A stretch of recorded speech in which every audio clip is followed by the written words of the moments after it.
தட்டைப்பயிர் சுரக்காய் கிரேவிக்கு ஒரு மசாலா அரைச்சி எடுத்து வச்சுக்கலாம். பேன் வச்சுட்டு எண்ணெய் ஊற்றிட்டு சீரகம், மிளகு, சோம்பு, சின்ன வெங்காயம், பூண்டு போட்டு நல்லா வணக்கிக்கலாம்.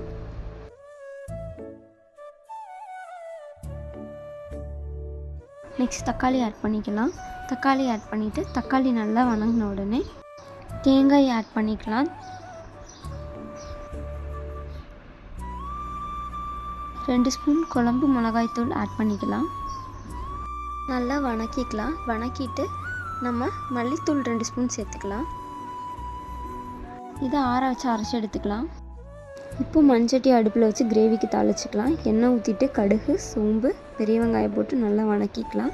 வெங்காயம் வணங்கினோடனே தக்காளி சேர்த்துக்கலாம். அடுத்தது கட் பண்ணி வச்சுருக்க சுரக்காய் சேர்த்துட்டு தேவையான அளவு உப்பு, மஞ்சள் தூள், 2 ஸ்பூன் கறி மசாலா தூள் சேர்த்துக்கலாம். நல்லா வணக்கி விட்டுக்கலாம். சுரக்காய் ஆட் பண்ணதுக்கப்புறம் தண்ணி ஊற்றக்கூடாது, ஏன்னா அதுவே தண்ணி விடும். சுரைக்காய் நல்லா முக்கால் பதம் வந்ததுக்கப்புறமேட்டு நம்ம அரைச்சி வச்சுருக்க பேஸ்ட்டை ஆட் பண்ணிக்கலாம். ஆல்ரெடி தட்டைப்பயிறு வேக வச்சு வச்சுருக்கோம், அதோட தண்ணியை ஆட் பண்ணிக்கலாம். ஒரு கொதி விட்டுக்கலாம். அதுக்கப்புறம் தட்டைப்பயிறு ஆட் பண்ணிக்கலாம். ரெண்டும் மிக்ஸ் ஆகி கொதித்து வந்ததுக்கப்புறம் கொத்தமல்லி தழை கட் பண்ணி போட்டுக்கலாம். இப்போ நம்ம தட்டைப்பயிர் சுரக்காய் கிரேவி ரெடி.